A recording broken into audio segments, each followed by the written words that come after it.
네, 강프로입니다. 삼성전자 보겠습니다. 자, 오늘도 1% 떨어져서 끝났습니다. 계속 장기 평선을 돌파한 이후에 매물 소화 과정을 보내고 있는 상황입니다. 자, 그리고 코스피 같은 경우에도 지금 단기간에 상승폭이 상당히 크게 나왔죠. 업종 차트 한번 볼게요. 이 보유하고 계신 분들이 삼성전자는 특히나 답답함을 많이 느끼실 것 같은데 정말 고생은 다 끝났습니다. 이제 좋은 이야기들이 계속해서 나오기 시작할 거예요. 다들 뭐 HBM 관련된 부분이나 엔비디아에 언제 납품할 수 있을까 이런 부분들에 대해서 생각하고 계실 텐데 그것보다 지금 하나하나씩 정리가 되고 있는 내용들이 있고 무엇보다 중요한 점 상법 개정 관련된 내용이 만약에 실제 시장이 적용이 되기 시작하잖아요. 삼성전자는 8만 원, 9만 원 정도까지는 정말 수월하게 올라갑니다. HBM이나 뭐 파운드리나 이런 거 없이도요. 이미 최악의 상황을 지나왔기 때문에 지금 뭐 단기간에 조금 스트레스 받는다. 그쵸? 이런다고 하더라도 물론 장기간 보유하고 계신 분들이 있겠죠. 근데 얼마 남지 않았다. 그리고 지금 시장의 상승 이 각도를 보세요. 그쵸? 너무 가파르게 올랐기 때문에 조정을 받는 상황은 어쩔 수 없이 필요할 수밖에 없다.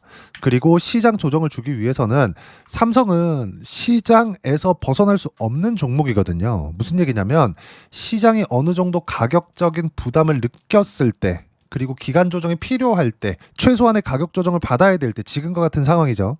그렇죠? 업종 차트를 보면 명확하게 구분이 되잖아요. 아니 지수가 22평과의 이격을 보더라도 거의 한 5% 가까이가 납니다. 근데 그것도 며칠 동안 그쵸 상승한 폭이 반영이 되면서 22평에 대한 상승각이 잡혀 있었기 때문에 지금 5%까지 줄여놓은 거지 원래는 한 10% 이상 됐었습니다. 그렇기 때문에 지금 나오고 있는 요 정도 그쵸 한 4일 정도 음봉이 나오고 있는 건 시장의 상승이 끝났다 그게 아니라 추가적으로 상승하기 위해서 뭐 도움닫기를 하는 정도 요 정도로 인식을 하면 됩니다. 자 그리고 삼성전자 기준에서 봤을 때 제가 어떤 부분을 중요하게 봐야 된다 그랬죠? 고가가 낮아지는 부분 그쵸? 삼성전자는 작년 7월 11일 날에 24년도에요 88,800원을 찍고 내려왔어요. 뭐 HBM을 포함해서 성장성이 떨어진 부분이 반영된 결과이기도 하지만 이때 당시에 상법 개정 관련된 내용이 자율적으로 맡긴다든가 이런 내용들이 나왔었거든요. 근데 이런 부분들이 시장의 실망 매물로 작용을 했고 사실상 외국인들 입장에서 어떤 부분이 필요할까요? 가장 현금화하기 좋은 종목이 어디에 있을까요? 삼성전자입니다. 그렇죠? 집중 타격을 받은 거죠.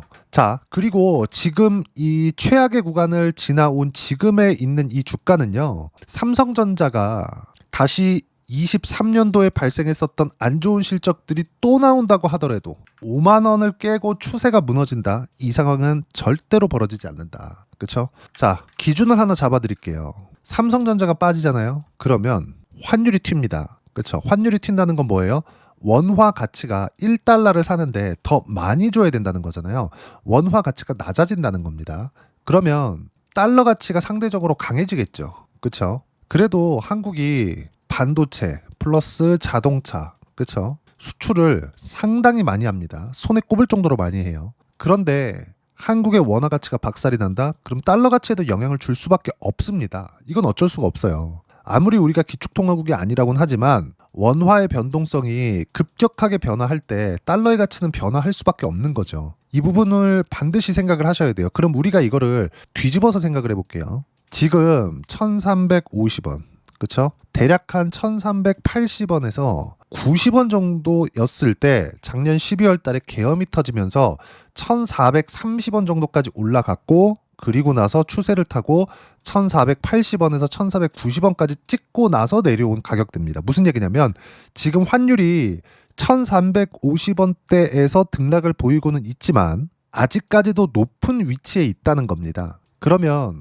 환율이 어느 정도까지 움직여야 시장에서 부담을 느낄 정도 한국은 수출 기반이잖아요. 그러면 환율이 낮아지는 즉 원화가 강세가 되면 될수록 기업들의 실적은 악영향을 미치게 됩니다. 근데 주식시장에서 조정을 줄 때 그쵸? 크게 주가가 박살이 날 때 어떻게 됩니까? 환율이 튀기 시작하죠. 그럼 자체적으로 수출 기반한 뭐 삼성전자나 하이닉스 같은 기업들은 당연히 실적이 좋아지는 부분이 생기는 거예요. 환 움직임 가지고만으로도요. 근데 아직까지 높은 위치에 있는 상황이라고요. 그러니까 지금 많이 답답해 할 거라는 거 알고 있습니다. 근데 지금 삼성전자는 절대로 매도할 구간이 아니다. 그리고 무엇보다 지금 삼성전자가 살아나기 위해서, 그쵸? 뭔가 기술 패권을 다시 가져오기 위해서 메모리 반도체에서 이야기를 드리는 겁니다. 이쪽에서 기술 패권을 삼성전자에서 가지고 있었는데 이걸 다시 가지고 오기 위해서 첫 번째 단계는 밟았다고 봅니다. AMD의 HBM3E를 납품하는 것만으로도 첫 번째 단계는 밟았다고 봐요. 그리고 지금 AMD의 신제품은 엄청나게 각광을 받고 있어요. 굉장히 주목을 받고 있는 그런 상황이에요. 개인 사용자의 용부터 시작해서 뭐 MI350이나 MI350X나 그쵸? 이런 부분들 지금 신제품으로 계속해서 나올 건데 여기에는 모두 다 삼성전자의 HBM3E가 들어갑니다. 물론 AI 쪽으로 들어가는 것만요. 개인 사용자용은 HBM이 너무 비싸서 안 들어가겠죠. 그러면 지금 2파전으로 나뉘는 거예요. 엔비디아와 하이닉스 그리고 AMD와 삼성전자 이렇게 나뉘는 겁니다. 물론 여기에는 마이크론도 살짝 이렇게 붙어 있지만 마이크론은 사실상 생산 능력 자체가 하이닉스 그리고 삼성전자하고는 비교가 안 돼요. 그리고 하이닉스도 삼성전자가 본격적으로 HBM의 생산량을 늘렸을 때 하이닉스조차도 사실상 삼성전자의 그 생산량을 따라잡을 수가 없습니다. 이건 어쩔 수가 없어요. 자금을 가진 만큼 그리고 공장에서 직접 돌려가면서 생산을 해내야 되는 것이기 때문에 이건 급격하게 늘린다고 늘릴 수 있는 부분이 아닙니다. 그러면 우리가 여기서 볼 수 있는 부분은 뭘까요? 삼성전자가 이미 최악의 상황을 만들어 놓은 상황에서 그렇죠? 반등을 시작했고 그리고 장기 이평선을 돌파를 했기 때문에 최소한의 기간 조정을 받고 있는 거지 여기서 다시 추세가 꺾여 내려가거나 그런 상황은 절대 벌어지지 않는다. 그리고 무엇보다 파운드리 쪽에서 봤을 때도 TSMC에서는 더 이상 점유율을 늘릴 수가 없습니다. 더 늘렸을 때는 TSMC에서 오히려 독이 돼요. 그래서 계속해서 가격을 높이는 거예요. 이러다 보면 어떻게 될까요? 당연히 고객사들도 불만이 생길 수밖에 없죠. 근데 어쩔 수 없어서 TSMC에 맡기는 거예요. 그러면 여기서 삼성전자가 적자를 감수해야 된다고 저는 보는데 뭐 이런 거는 그냥 제 생각이니까 삼성전자가 파운드리 쪽으로도 저변을 넓힐 수 있는 여러 가지 방법이 있다고 생각하는데 그걸 아직까지 안 하고 있는 게 조금 아쉽지만 어쨌든 방법은 있다. 그리고 TSMC의 점유율을 정말 다만 1%라도 가지고 올 수 있는 기업은 삼성전자 말고는 지구상에 없습니다. 이 막대한 설비를 놓고 그쵸? 이 노광 장비에 들어가는 이 설비 자체가 어마어마하거든요. 한 대당 뭐 5천억씩 이렇게 갑니다. 그러면 이 5천억씩 이 한 대랑 해가지고 이 수조 원 투자를 해가지고 고객사를 확보하기도 어렵고 뭐 5년 10년씩 투자해서 결과를 뽑아내야 되는데 이거를 지금 신규 업체가 들어올 수 있다고요? TSMC가 싹 다 잡고 있는데 그 자체가 불가능하죠. 그러면 TSMC는 더 이상 점유율을 늘릴 수 없어요. 뭐 제재를 받는 이런 것 때문이 아니라 TSMC의 점유율이 너무 높다 보니까 인텔 파운드리까지도 떠안게 생겼거든요. 근데 인텔 같은 경우에는 미국의 자존심입니다. 근데 그 인텔을 TSMC가 가르쳐줘야 되게 생긴 겁니다. 여기서 점유율을 더 높이잖아요. 어떤 일이 더 생길지 모른다. 그렇죠? 그러면 어떻게 해야 될까요? TSMC가 점유율이 높아지지 않는 이 상황에서 그렇죠? 가격은 계속해서 높아질 테고 이 상황에서 삼성전자가 진짜 조금만 하더라도 이 파운드리 쪽에서 조금만 하더라도 정말 이 주가는 긍정적인 내용을 바로 반영할 겁니다. 그리고 HBM 같은 경우에도 뭐 한미 반도체와 협업을 할 수 있다 이런 부분보다 AMD에 직접적으로 들어갔다는 점 그리고 만약에 AMD가 점유율이 조금이라도 올라오는 부분이 있잖아요. 그러면 당연히 엔비디아도 방향을 바꿀 거예요. 엔비디아는 지금 HBM이 부족하거든요. 항상 삼성전자를 응원했고 엔비디아 입장에서 보더라도 하이닉스한테만 그렇죠? HBM을 공급받았을 때 단가를 조정하거나 이 엔비디아 CEO 그 젠스당 CEO는 정말 이 장사황이라고 부를 정도로 이 단가 이 설정에 진짜 귀재거든요. 근데 하이닉스 쪽한테만 받는다? 그럼 이거는 별로 아마 유쾌하지 않을 겁니다. 삼성전자를 응원한다는 내용이 이것 때문에 그래요. 어쨌든 지금 모든 악재를 다 반영해 있는 그런 상황에 있는데 삼성전자를 지금 매도한다? 절대 매도하면 안 되는 가격대입니다. 그리고 무엇보다 요 내용이에요. 자, 내용 보시면 어때요? 주주 충실 의무, 상법, 유예기간, 형법 개정 없이 즉시 시행하겠다. 그렇죠? 시장에서 원하는 대로 이야기를 해주고 있어요. 지금 이게 될지 안 될지는 모르겠습니다. 근데 지금 우리 새로운 정부에서 그쵸? 한국의 새로운 정부 이재명 정부죠. 여기서 부동산을 잡기 위해서 주식시장을 띄우려고 하고 있습니다. 물론 이게 될지 안 될지 모르겠어요. 근데 주식 투자자 입장에서는 너무 달갑죠. 그쵸? 사실상 그렇잖아요. 부동산 같은 경우에는 분양, 대출, 그래야 건설사들의 실적이 좋아질 수밖에 없는 그 구조에서 탈피할 수 있을까? 못한다고 봅니다. 근데 이걸 어떤 방식으로 해결을 해낼지는 모르겠어요. 근데 어쨌든 부동산 외적인 다른 부분으로는 자금을 계속 풀고 주식시장은 계속해서 상승하는, 시장에서 원하는, 그쵸? 올라가라고 계속해서 부채질을 하는 것도 있지만 시장에서 원하는 말을 콕콕콕콕 집어갖고 해줍니다. 근데도 불구하고 시장은 왜 조정을 받느냐? 단기간의 상승폭이 너무 크게 나왔기 때문이에요. 최소한의 이격 조정을 받고 있는 것이지 이 구간에서 어떤 이제 끝이다 이런 거 아니라는 겁니다. 그리고 뭔가 시장에서 생각하는 불확실한 요인들 있잖아요. 야, 이거 안 되면 어떡하지? 이런 것들에 대한 부분들을 원천 그냥 차단해버려요. 주식 투자 입장에서 굉장히 나이스하다고 생각합니다. 자, 그러면 이 상황에서 우리가 어떻게 해야 될까? 다시 말씀드리지만 삼성전자는 최악의 구간을 이미 지나왔습니다. 그리고 주가가 올라가는 첫 번째 시작점은 장기 이평선 돌파 구간, 그리고 신고가 구간. 근데 신고가인 여기 7월 11일 날에 발생했었던 88,800원이 급격하게 떨어진다. 그리고 어떻습니까? 여기 8월 달이 되잖아요. 그러면 7만 원 정도까지 내려오고요. 9월 달이 되잖아요. 그럼 어디에요? 6만 원대까지 내려옵니다. 그렇죠? 딱 한 달에서 두 달 안에 신고가 찍을 거예요. 신고가 찍고 나서 그리고 나서 상법 개정 관련된 내용까지 터져 나오면 삼성전자는 최소한 여기 9만 원 근접할 때까지는 올라갈 수 있습니다. 이 구간에 갔을 때 한미 반도체는 어떻게 될까요? 그렇죠? 지금 똑같이 움직이고 있습니다. 한미 반도체는 어떻게 될까요? 변동성이 훨씬 더 크겠죠. 그래서 제가 계속해서 말씀드렸었던 거예요. 저 이미 한미 반도체로 20% 거의 가까운 수익 구간에 있습니다. 오늘 한미반도체가 이렇게 휘청거렸죠.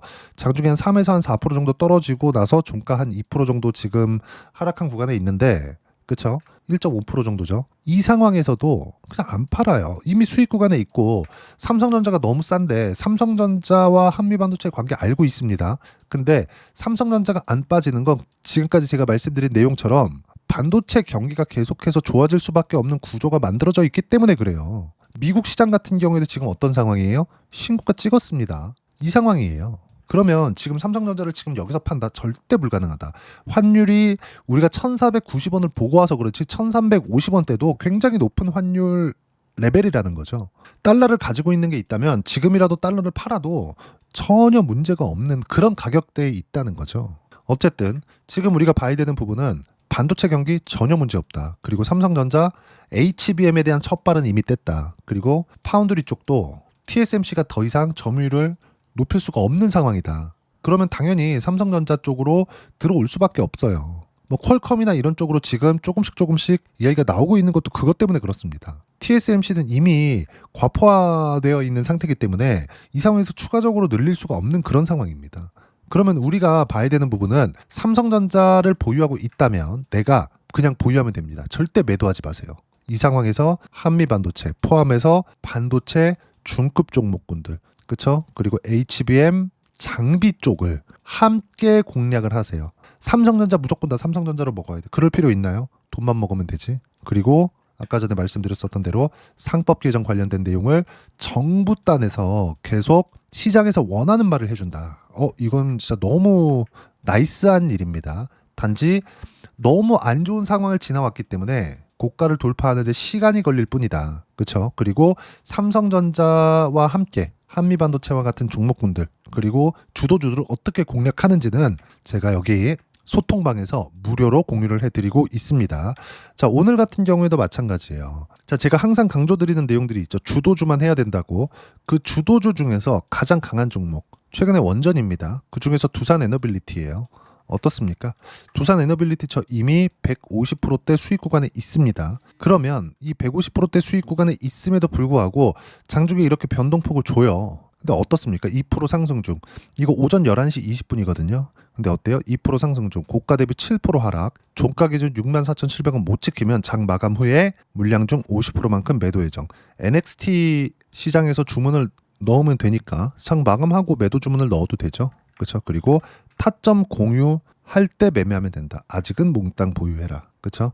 누구나 알기 쉽게 이야기를 해드립니다. 실시간으로 대응할 수 있게 뭐 급하게 지금 해야 됩니다. 이런 거 없어요. 추세가 유지되고 있는지를 확인하고 그리고 추세가 꺾였다고 판단이 되면 매도를 해도 그쵸?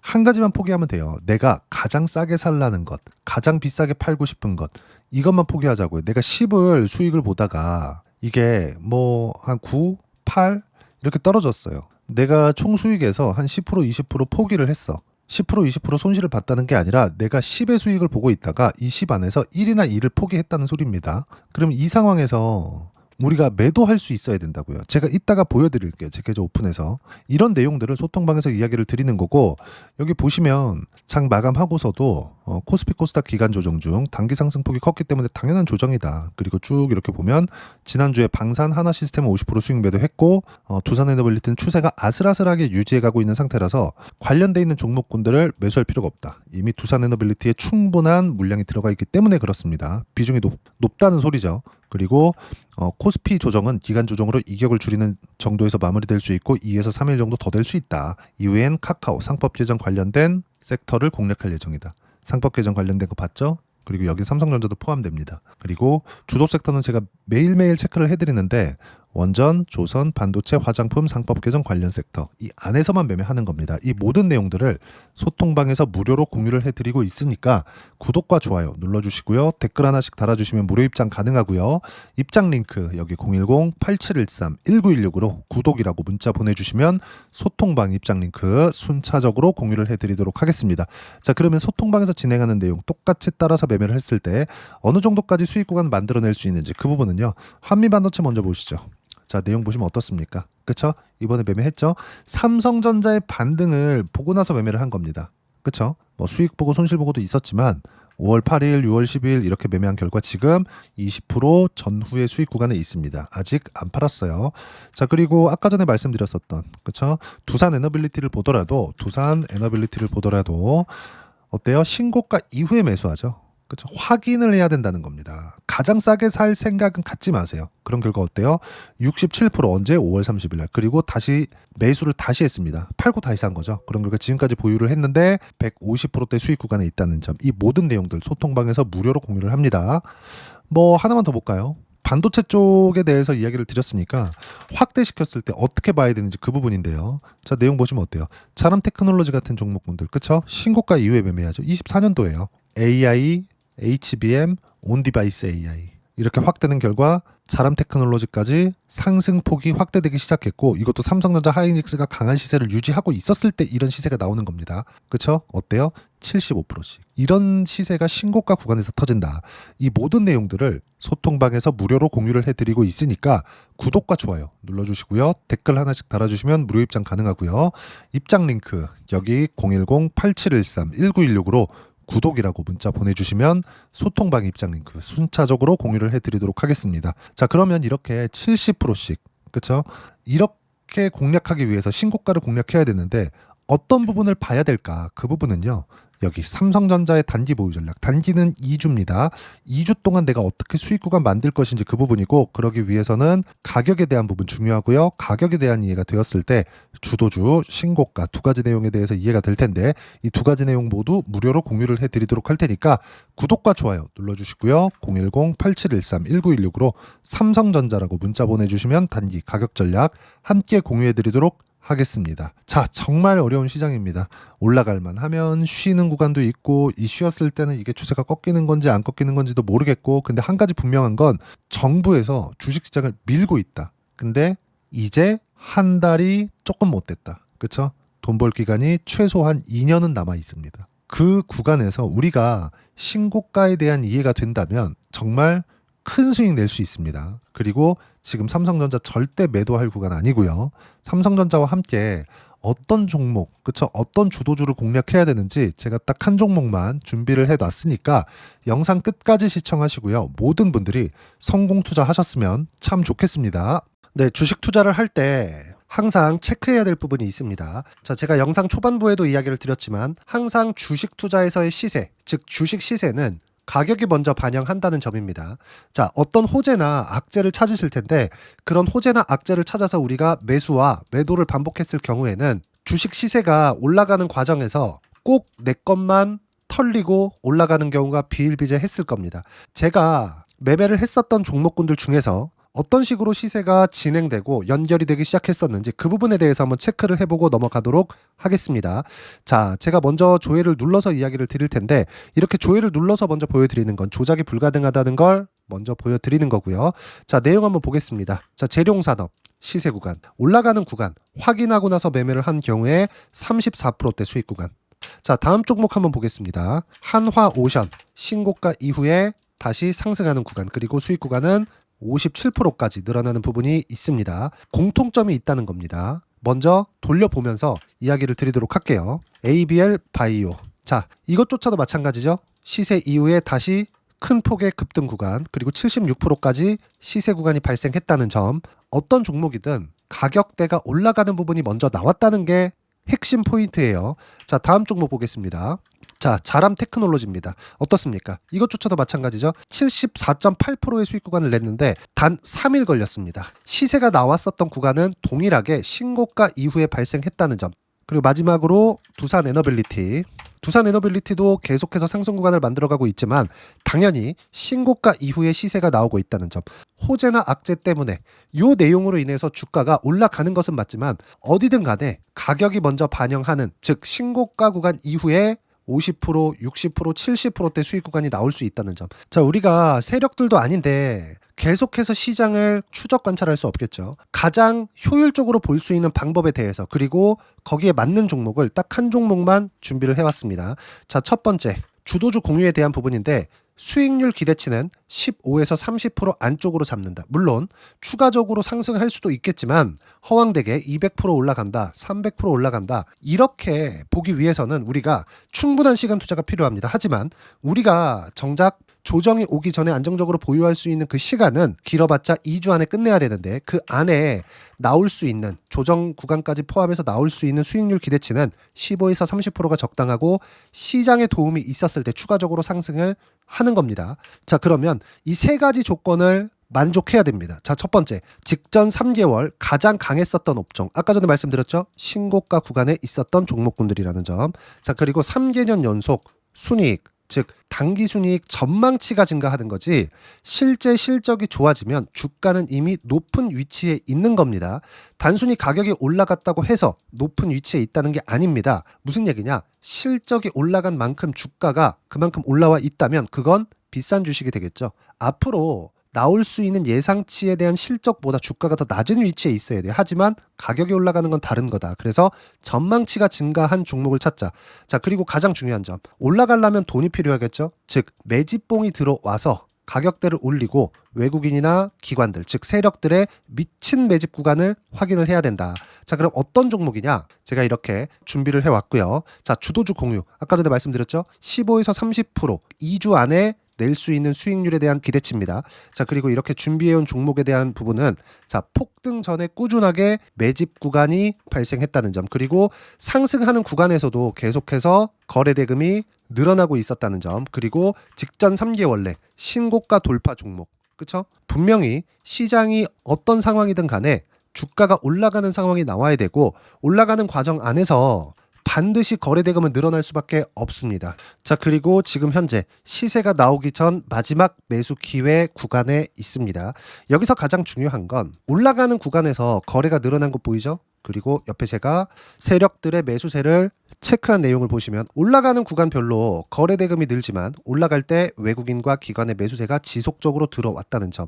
이 구간에서 제가 종목만 드릴 수도 있겠지만 어떤 식으로 타점을 잡고 매매를 해야 되는지 소통방에서 함께 진행을 하고 있고요. 소통방은 모두 무료로 진행하고 있습니다. 물론 종목만도 따로 드리겠지만 등락하는 과정에서 어떻게 타점을 잡아야 되는지 그런 부분 소통방에서 진행하고 있으니까 여기 010-8713-1916으로 주도주 라고 문자를 보내주시면 제가 강프로의 소통방도 함께 초대를 해드리면서 지금 2주 안에 15에서 30% 수익률에 기대되는 주도주를 공유해드리도록 하겠습니다. 자, 항상 어려운 주식시장이지만 제가 준비한 이 종목 받아가셔서 모든 분들이 큰 수익 내셨으면 좋겠습니다.